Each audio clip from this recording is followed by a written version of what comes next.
Good morning, welcome to super fast 50. అభిమానం చాటుకోవటం సంతోషమే కానీ ఎన్నికల్లో ఓటు వేసి హైదరాబాద్ లోక్సభ అభ్యర్థి మాధవీలతను గెలిపించి ప్రధాని మోదీకి కానుగ్గా ఇవ్వాలని కేంద్ర మంత్రి అమిత్ షా పిలుపునిచ్చారు. మాధవీలతకు మద్దతుగా కేంద్ర హోంశాఖ మంత్రి అమిత్ షా హైదరాబాద్ లోక్సభ ఏరియాలో రోడ్ షో నిర్వహించారు. ఈ క్రమంలోనే లాల్ దర్వాజా మహంకాళి ఆలయం నుంచి శాలిబండ సుధా టాకీస్ వరకు అమిత్ షా రోడ్ షో జనసంద్రంగా మారింది. పలువురు మహిళలు బోనాలతో ఎదురొచ్చి స్వాగతం పలికారు. దీంతో రాజధాని రోడ్లన్నీ కాషాయమయమయ్యాయి. దారి పొడవునా అభిమానులు, పార్టీ కార్యకర్తలు మంగళహారతులు పట్టారు, పూల వర్షం కురిపించారు. ఈ సన్నివేశం తెలంగాణలోని అన్ని లోక్సభ నియోజకవర్గాల్లో బీజేపీ శ్రేణుల్లో ఉత్సాహాన్ని రెట్టింపు చేసింది. గతంలో ఎన్నడూ లేని విధంగా రోడ్ షో, ఎన్నికల ప్రచారం పాత బస్తీలో సందడిగా మారింది. ఈ కార్యక్రమంలో కేంద్ర మంత్రి కిషన్ రెడ్డి, గోషామహల్ ఎమ్మెల్యే రాజాసింగ్ తదితరులు పాల్గొన్నారు. తెలంగాణలో సీఎం రేవంత్ రెడ్డి దిగజారుడు రాజకీయాలు చేస్తున్నారంటూ కేంద్ర మంత్రి, బీజేపీ తెలంగాణ రాష్ట్ర అధ్యక్షుడు కిషన్ రెడ్డి ఆగ్రహించారు. రేవంత్ రెడ్డి నిజస్వరూపం రోజురోజుకు బయటపడుతూ ఉందన్నారు. తెలంగాణ అభివృద్ధికి కేంద్ర ప్రభుత్వం ఏమీ ఇవ్వలేదని, గాడిద గుడ్డిచ్చిందంటూ ఎన్నికల ప్రచారాస్త్రం వాడుకోవటం దిగజారుడు రాజకీయానికి సంకేతమని అన్నారు. గడిచిన 10 ఏళ్లలో కేంద్ర ప్రభుత్వం ఏమిచ్చిందనే అంశంపైన చర్చకు రావాలి అంటూ కిషన్ రెడ్డి రేవంత్ రెడ్డికి బహిరంగ సవాల్ విసిరారు.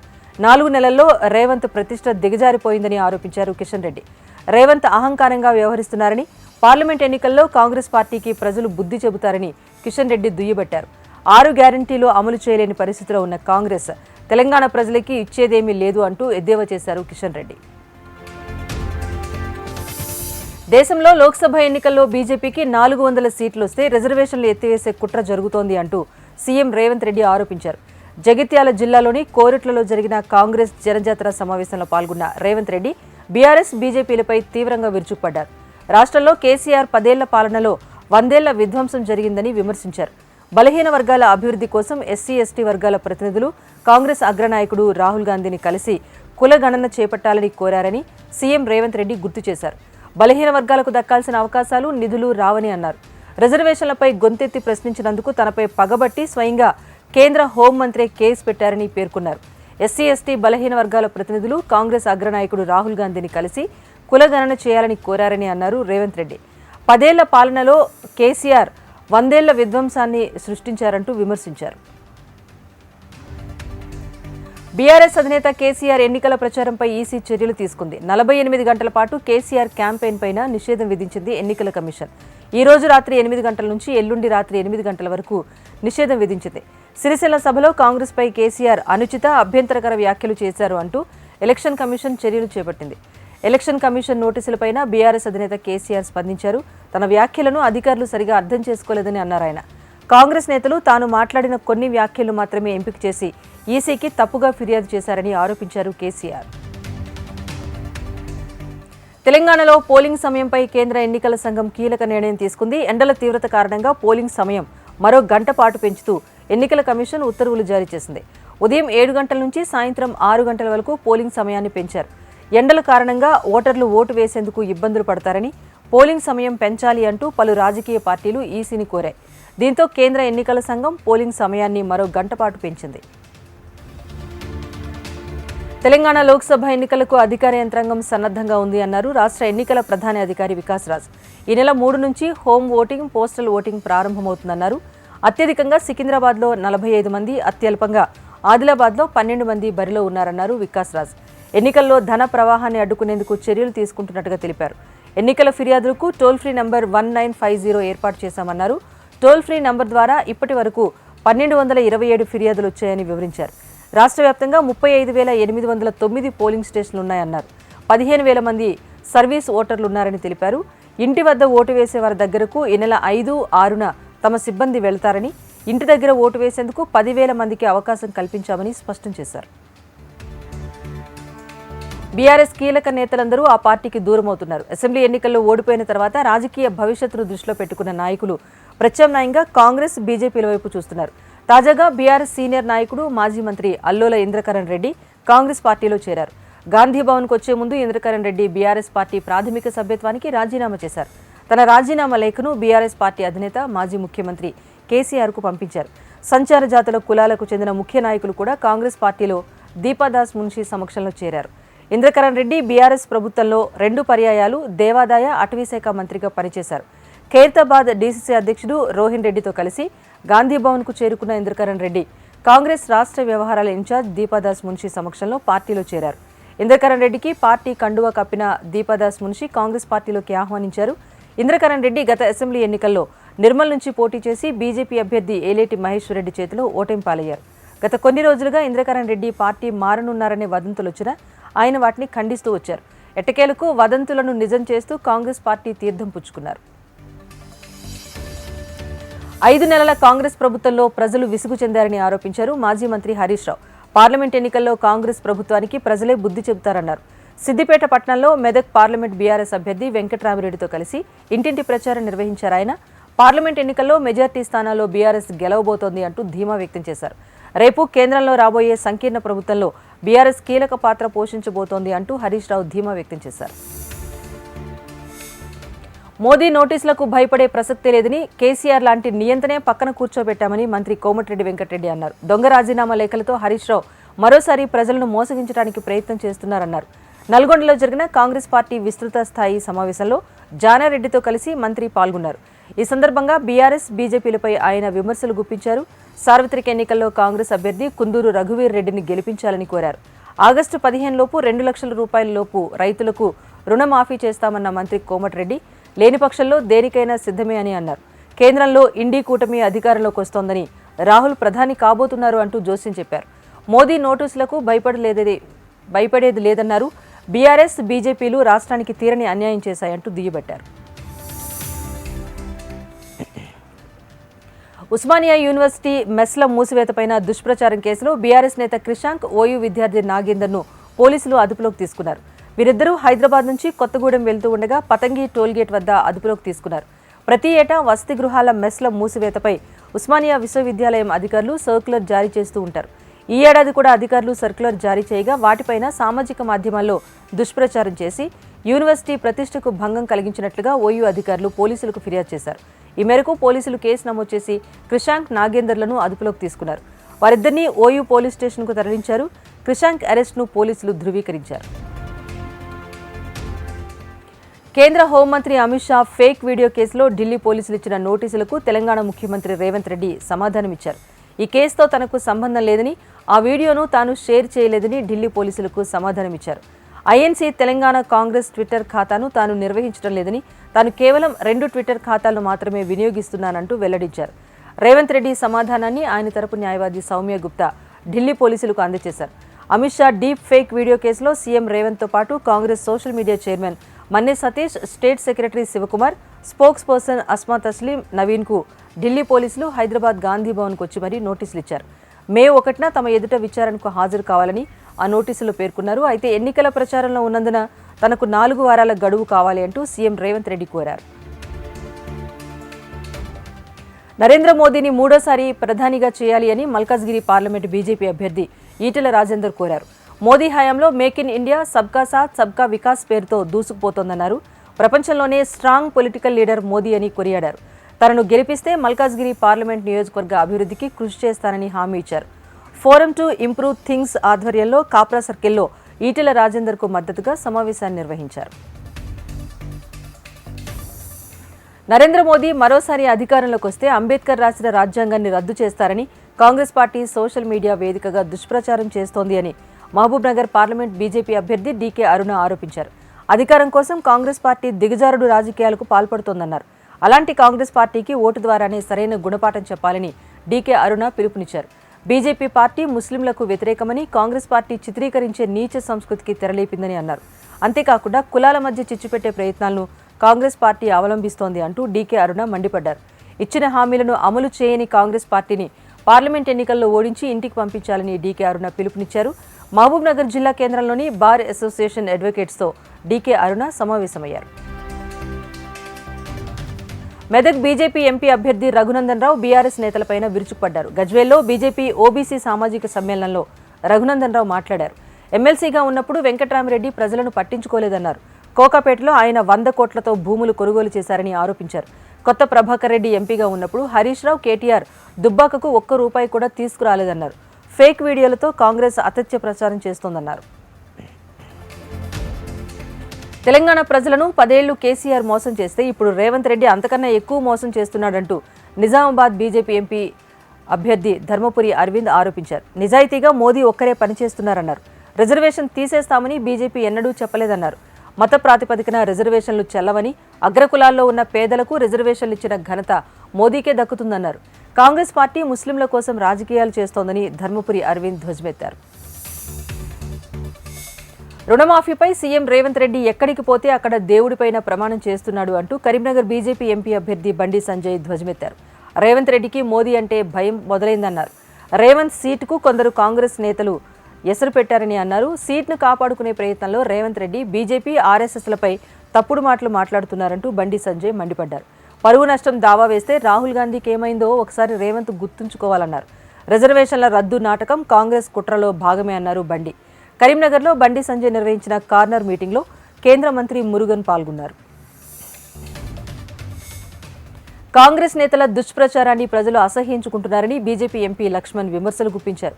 బీజేపీపై బురద జల్లేందుకు కాంగ్రెస్ నేతలు ప్రయత్నం చేస్తున్నారని, ఫేక్ వీడియోలు తయారు చేసి ప్రచారం నిర్వహిస్తున్నారని, రిజర్వేషన్లు రద్దు చేస్తారు అంటూ అబద్దాలు ప్రచారం చేస్తున్నారంటూ మండిపడ్డారు. కాంగ్రెస్ అబద్దాలను నమ్మేందుకు ప్రజలు సిద్ధంగా లేరని, సీఎం స్థాయికి తగినట్లుగా రేవంత్ రెడ్డి వ్యవహరించడం లేదని చురకలంటించారు. బీజేపీ రిజర్వేషన్లకు అనుకూలమని ఆర్ఎస్ఎస్ చీఫ్ మోహన్ భగవత్ కూడా స్పష్టం చేశారని గుర్తు చేశారు. రాజ్యాంగం పట్ల తనకెంత ప్రేమ ఉందో ప్రధాని మోదీకి చెప్పారని, అంబేద్కర్ రాసిన రాజ్యాంగాన్ని అవమానించడం కాంగ్రెస్ సంస్కృతి అని లక్ష్మణ్ దుయ్యబట్టారు. హైదరాబాద్ మీర్పేటలో బీఆర్ఎస్ పార్టీ కార్నర్ మీటింగ్ నిర్వహించింది. కార్యక్రమంలో చేవెళ్ల బీఆర్ఎస్ అభ్యర్థి కాసాని జ్ఞానేశ్వర్, ఎమ్మెల్యే సబితా ఇంద్రారెడ్డి పాల్గొన్నారు. ప్రజలు బీఆర్ఎస్ పార్టీ చేసిన అభివృద్ధిని చూసి ఓటు వేయాలని కాసాని జ్ఞానేశ్వర్ కోరారు. బీఆర్ఎస్ పాలనలో హైదరాబాద్తో పాటు గ్రామాలు అద్భుతంగా అభివృద్ధి చెందాయన్నారు. చేవెళ్ల పార్లమెంటు బీజేపీ అభ్యర్థి కొండా విశ్వేశ్వరరెడ్డి సతీమణి కొండా సంగీతారెడ్డి శేరిలింగంపల్లి నియోజకవర్గంలోని మియాపూర్ ప్రాంతాల్లో ఎన్నికల ప్రచారాన్ని నిర్వహించారు. భర్త కొండా విశ్వేశ్వరరెడ్డి గెలుపు కోసం పలు కాలనీలో పర్యటిస్తూ ఆమె ఓటర్లను విజ్ఞప్తి చేశారు. అనంతరం ఏర్పాటు చేసిన బీజేపీ పార్టీ కార్యాలయాన్ని సంగీతారెడ్డి ప్రారంభించారు. ఈ సందర్భంగా ఆమె మాట్లాడుతూ ఓటర్ల నుంచి మంచి స్పందన వస్తోందని, మరోసారి మోదీని ప్రధానిగా చూసేందుకు ప్రజలు సిద్ధంగా ఉన్నారని అన్నారు. కొండా విశ్వేశ్వరరెడ్డి గెలుపు కోసం ప్రతి కార్యకర్త శ్రమించి మోదీ ప్రవేశపెట్టిన సంక్షేమ పథకాలను ప్రజల్లోకి విస్తృతంగా తీసుకువెళ్లాలని కోరారు. మంత్రి పొన్నం ప్రభాకర్పై బీజేపీ నాయకురాలు రాణి రుద్రమ హాట్ కామెంట్స్ చేశారు. పొన్నం ప్రభాకర్ పెద్ద అవినీతిపరుడన్న ఆమె ఓ ట్రావెల్స్ అధినేత నుంచి ₹1 కోటి విలువైన కారును తీసుకున్నది నిజం కాదా అంటూ ప్రశ్నించారు. ఎన్టీపీసీ బూడిద నుంచి లంచాలు తీసుకున్న ఘనత పొన్నం ప్రభాకర్కే దక్కుతుందని రాణి రుద్రమ ఆరోపించారు. బండి సంజయ్ చేసిన అభివృద్ధిని చూసి ఓర్వలేక మంత్రి పొన్నం ఆరోపణలు చేస్తున్నారంటే రాణి రుద్రమ విరుచుకుపడ్డారు. దొంగ హామీలిచ్చి తెలంగాణలో కాంగ్రెస్ అధికారంలోకి వచ్చిందని బోర నరసయ్య గౌడ్ ఆరోపించారు. భువనగిరి బీజేపీ ఎంపీ అభ్యర్థిగా బోర నరసయ్య గౌడ్ తుంగతుర్తి నియోజకవర్గంలో ఎన్నికల ప్రచారం నిర్వహించారు. మాజీ ఎమ్మెల్యే సంకినేని వెంకటేశ్వరరావు బోరాకు మద్దతుగా ప్రచారంలో పాల్గొన్నారు. కోమటిరెడ్డి బ్రదర్స్ పదవులను తాకట్టు పెట్టి కోట్ల రూపాయలు సంపాదించారని బోర నరసయ్య గౌడ్ ఆరోపించారు. బడా కార్పొరేట్స్ అయిన అదానీ, అంబానీలకు 14.5 లక్షల కోట్ల రూపాయలను మోదీ మాఫీ చేయలేదని, ఇదే బండి సంజయ్, కిషన్ రెడ్డి రుజువు చేస్తే రేపే తన పదవికి రాజీనామా చేస్తానంటూ బీఆర్ఎస్ వర్కింగ్ ప్రెసిడెంట్ కేటీఆర్ సవాల్ విసిరారు. మేడే సందర్భంగా తెలంగాణ భవన్లో కేటీఆర్ మాట్లాడారు. 2019 మార్చిలో కరోనా వచ్చిందని, అప్పుడు దేశమంతటా అల్లకల్లోలమైందన్నారు. ఆనాడు మోదీ కార్మికులు పట్టించుకోలేదని, రైళ్లు, బస్సులు పెట్టమంటే చలనం లేనట్టుగా ప్రవర్తించారంటూ కేటీఆర్ ఆరోపించారు. కార్మికులను, కర్షకులను మోదీ చావగొట్టారంటూ పేర్కొన్నారు కేటీఆర్. శ్రీశైలం పుణ్యక్షేత్ర పరిసరాల్లో దేవాదాయ, ధర్మాదాయ చట్టాలకు విరుద్ధంగా వివిధ రాజకీయ పార్టీలు ఎన్నికల ప్రచారం చేయడం నిషేధించినట్టుగా శ్రీశైల దేవస్థాన కార్యనిర్వహణాధికారి పెద్దిరాజు తెలిపారు. దేవాదాయ చట్టాలకు, ఎన్నికల ప్రవర్తన నియమావళి ప్రకారం శ్రీశైల క్షేత్ర పరిధిలో ఎవరైనా నివాసితులు, బయట వ్యక్తులు క్షేత్ర పురవీధుల్లో, వసతి భవనాల వద్ద, దుకాణ సముదాయాల వద్ద, ప్రైవేట్ సత్రాల వద్ద కండువాలు, టోపీలు పెట్టుకుని ఎన్నికల ప్రచారం చేస్తే చట్ట ప్రకారం చర్యలు తీసుకుంటామని తెలిపారు.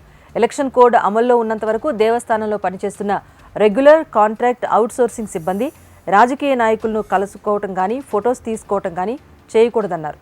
శ్రీశైలం పుణ్యక్షేత్రంలో దీనికి భిన్నంగా ప్రవర్తించిన వారిపైన చట్టపరమైన చర్యలు తీసుకుంటామని హెచ్చరించారు. కురువలంతా ఏకతాటిపైకొచ్చి చంద్రబాబును ముఖ్యమంత్రిని చేసుకోవాలని కర్నూలు పార్లమెంట్ టీడీపీ అభ్యర్థి బస్తిపాటి నాగరాజు పిలుపునిచ్చారు. కర్నూలు జిల్లా ఆదోన్లో నిర్వహించిన కురువ ఆత్మీయ సమ్మేళనంలో ఆదోని అసెంబ్లీ కూటమి బీజేపీ అభ్యర్థి పార్థసారథితో కలిసి నాగరాజు పాల్గొన్నారు. కురువలను రాజకీయంగా గుర్తించి పెద్దపీట వేసింది తెలుగుదేశం పార్టీ అన్నారు బస్తిపాటి నాగరాజు. తాను ఎంపీగా గెలిచిన తర్వాత కురువలు ఎదుర్కొంటున్న సమస్యలను పరిష్కరించడంతో పాటు కురువల ఎస్సీ సర్టిఫికెట్ల కోసం పార్లమెంట్లో పోరాడతానని నాగరాజు హామీ ఇచ్చారు.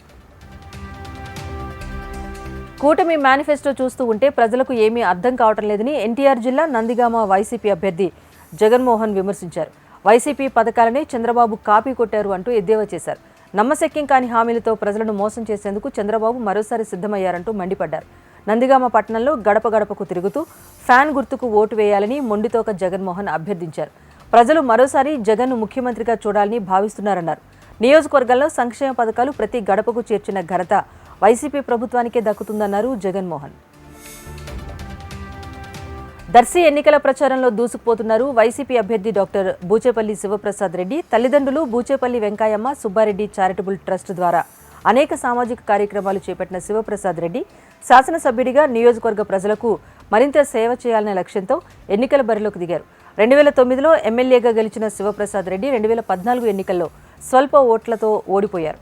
అయినా దర్శిని వదిలిపెట్టకుండా అనేక సేవా కార్యక్రమాలు చేస్తూ ప్రజలకు ఏ కష్టం వచ్చినా తామున్నామనే భరోసా ఇవ్వడంతో ఇప్పుడు ప్రజలు వారి వెంట నడిచేందుకు సిద్ధమయ్యారు. ఎన్నికల సమయం దగ్గర పడుతూ ఉండటంతో నియోజకవర్గంలో బూచేపల్లి శివప్రసాద్ రెడ్డి ప్రచారాన్ని విస్తృతం చేశారు. AP PCC chief YS Sharmila YSRCP అధినేత సీఎం వైఎస్ జగన్మోహన్ రెడ్డికి బహిరంగ లేఖ రాశారు. నవ సందేహాలు పేరుతో 9 ప్రశ్నలు లేఖలో సంధించారు. వాటన్నింటికీ సమాధానం చెప్పాలంటూ డిమాండ్ చేశారామె.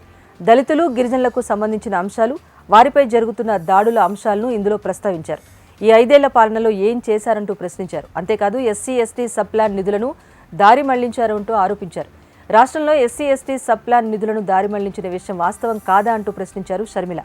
అలాగే సాగు భూమి ఇచ్చే కార్యక్రమాన్ని ఎందుకు నిలిపేశారో చెప్పాలన్నారు. మొత్తం 28 పథకాలను అర్ధాంతరంగా ఎందుకు ఆపేశారో సమాధానం ఇవ్వాలన్నారు. అంతేకాకుండా ఎస్సీ ఎస్టీ పునరావాస కార్యక్రమం ఏపీలో ఎందుకు నిలిచిపోయిందో చెప్పాలన్నారు.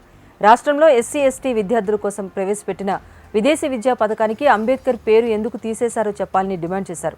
ఈ ఎన్నికల్లో దళిత గిరిజన సిట్టింగ్ ఎమ్మెల్యేలకు ఎందుకు సీట్లు నిరాకరించారో చెప్పాలన్నారు షర్మిల. ఏపీలో జనసేన పార్టీకి ఈసీ కేటాయించిన గాజ్ గ్లాస్ గుర్తుపై నెలకొన్న సందిగ్ధత ఇంకా వీడటం లేదు. జనసేన పోటీ చేయని స్థానాల్లో ఇతరులకు సైతం గాజు గ్లాస్ గుర్తు కేటాయించడాన్ని సవాల్ చేస్తూ హైకోర్టులో ఆ పార్టీ దాఖలు చేసిన పిటిషన్పై విచారణ సందర్భంగా ఈసీ కీలక హామీ ఇచ్చింది. జనసేన చేసిన డిమాండ్స్లో ఒకదానికి మాత్రమే ఈసీ అంగీకరించింది. దీంతో ఆ పార్టీకి పాక్షికమైన ఊరట లభించినట్లయింది. జనసేనకు గతంలో కేటాయించిన గాజ్ గ్లాస్ గుర్తును ఆ పార్టీ పోటీ చేయని స్థానాల్లో స్వతంత్రులకు ఇతర పార్టీల అభ్యర్థులకు కేటాయిస్తూ రిటర్నింగ్ ఆఫీసర్స్ దాదాపు 40 చోట్ల నిర్ణయాలు తీసుకున్నారు. దీనిపైన జనసేన నేతలు హైకోర్టును ఆశ్రయించారు. తమకు తప్ప ఎవరికీ గాజు గ్లాస్ గుర్తు కేటాయించొద్దని కోరారు. దీనిపైన హైకోర్టు ఈసీ అభిప్రాయం కోరింది. దీంతో స్పందించిన ఈసీ జనసేన పోటీ చేసే ఎంపీ సీట్లతో పాటు వాటి పరిధిలోకి వచ్చే అసెంబ్లీ సీట్లలో ఇతర అభ్యర్థులకు గాజు గ్లాస్ గుర్తును కేటాయించకుండా చూస్తామని హామీ ఇచ్చింది. అయితే జనసేన పోటీ చేయకుండా కూటమిలో ఇతర అభ్యర్థులు పోటీ చేస్తున్న స్థానాల్లో గాజు గ్లాస్ గుర్తు ఇవ్వకుండా అడ్డుకుంటామని మాత్రం ఈసీ ఎక్కడా చెప్పలేదు.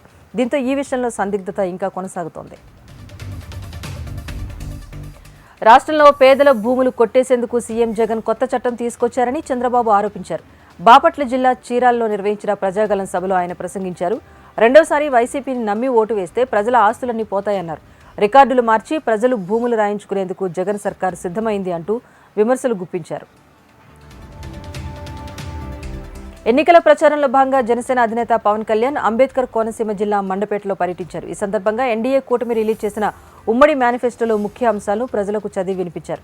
ఇక తాను పోరాటం మొదలు పెడితే భవన నిర్మాణ సమస్యలపైనే మొదలు పెట్టానని పవన్ కళ్యాణ్ చెప్పుకొచ్చారు. క్లాస్ వారిని మాట్లాడుతున్న సీఎం జగన్ ఇసుకను పేదలకు అందజేయకుండా ఎందుకు చేశారంటూ ఆరోపించారు. ఒక్కడే కూర్చొని అందరికీ దోచిపెడుతున్నారంటూ విమర్శించారు. ఏపీలో పెన్షన్ల పంపిణీ ప్రారంభమైంది. 3 రోజుల పాటు పెన్షన్ల పంపిణీ కొనసాగనుంది. డీబీటీ ఇంటింటికి పెన్షన్ల పంపిణీపైన ఇప్పటికే ఎన్నికల కమిషన్ ఆదేశాలు జారీ చేసింది. ఉదయం 8:30 నుంచి 11 గంటల లోపు డీబీటీ ద్వారా అకౌంట్స్లోకి పెన్షన్లు జమ చేయాలని సూచించింది. డీబీటీ పంపిణీలో ఎవరికైనా మిస్ అయితే ఈ నెల 3న ఇంటికే వెళ్లి పెన్షన్ అందజేయాలని సూచించింది. వృద్ధులు, వితంతువులు, బ్యాంక్ అకౌంట్ ఆధార్ లింక్ కాని వారికి ఇంటి వద్దే పెన్షన్ అందించాలని తెలిపింది. అనంతపురం 3 టౌన్ పోలీస్ స్టేషన్ ఎదుట ఉద్రిక్తత నెలకొంది. టీడీపీ నేతల అక్రమ అరెస్టును నిరసిస్తూ టీడీపీ నేతలు పోలీస్ స్టేషన్ ముందు ఆందోళన చేపట్టారు. టీడీపీ నేత జయరాం నాయుడును నగరంలోని 3 టౌన్ పోలీసులు అదుపులోకి తీసుకున్నారు. ఉద్దేశపూర్వకంగానే టీడీపీ నేతలపై అక్రమ కేసులు బనాయిస్తున్నారంటూ అనంతపురం అర్బన్ అభ్యర్థి దగ్గుబాటి వెంకటేశ్వర ప్రసాద్ ఆందోళన చేపట్టారు. ఓటమి భయంతో స్థానిక ఎమ్మెల్యే అనంత వెంకట్రామరెడ్డి పోలీసులతో అక్రమ అరెస్టులు చేయిస్తున్నారంటూ ఆగ్రహం వ్యక్తం చేశారు. స్థానిక డీఎస్పీ వీరరాఘవరెడ్డిపైన ఎన్నికల కమిషన్కు ఫిర్యాదు చేశామని, ప్రజల్లో తమకొస్తున్న జనాదరణ చూసి వైసీపీ ఎమ్మెల్యే అనంత వెంకట్రామరెడ్డి పోలీసులతో కలిసి కావాలనే అక్రమ కేసులు పెడుతున్నారంటూ మండిపడ్డారు.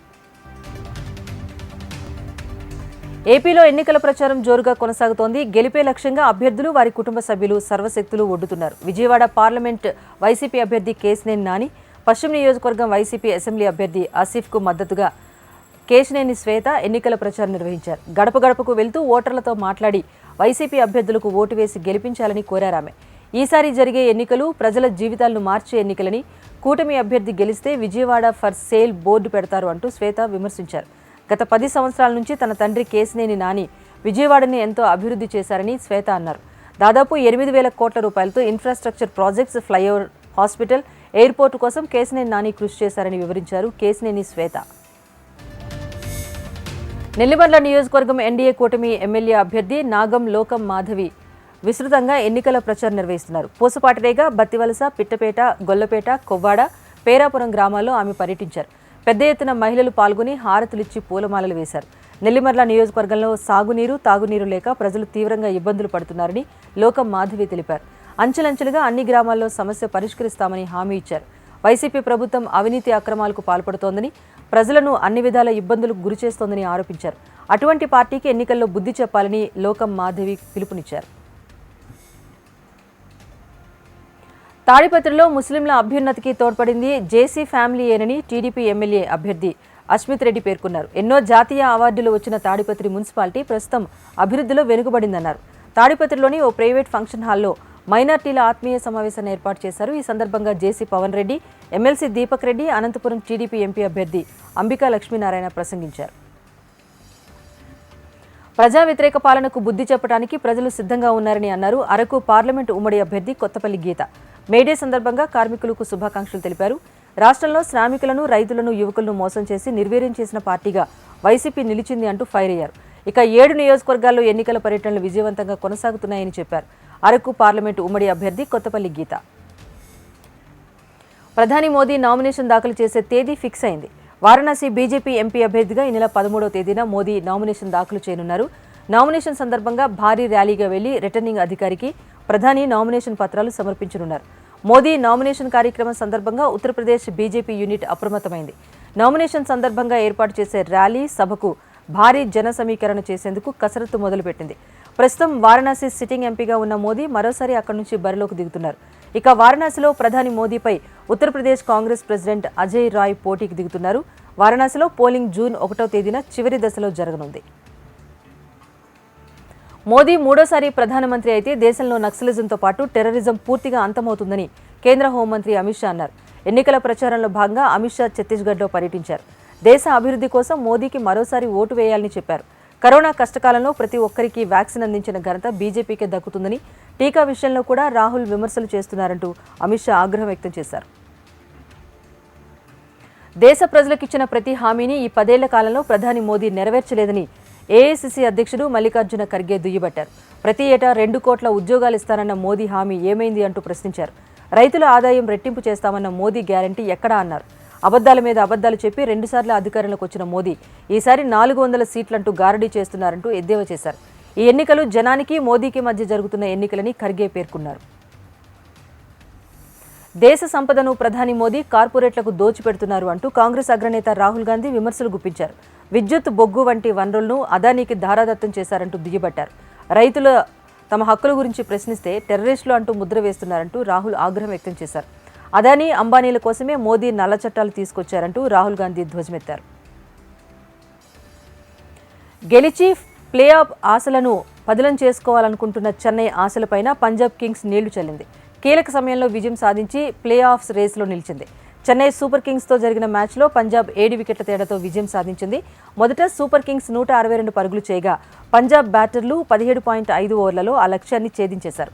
ఈ సీజన్లో సొంత గడ్డపై చెన్నైకి ఇది తొలి ఓటమి కావటం విశేషం. ముందు టాస్ ఓడి బ్యాటింగ్కు దిగిన చెన్నై నిర్ణీత ఓవర్లలో 7 వికెట్లు కోల్పోయి 162 పరుగులు చేసింది. కెప్టెన్ రుతురాజ్ గైక్వాడ్ ఒక్కడే 62 పరుగులు చేయగా ఇతర బ్యాటర్లంతా కలిపి 100 పరుగులు చేశారు. కింగ్స్ బౌలర్లలో రాహుల్ చాహర్, హర్ప్రీత్ బ్రార్ రెండేసి వికెట్లు పడగొట్టగా రబడా, అర్షదీప్ సింగ్ చెరో వికెట్ తీశారు. ఇది super fast 50. Keep watching HM TV.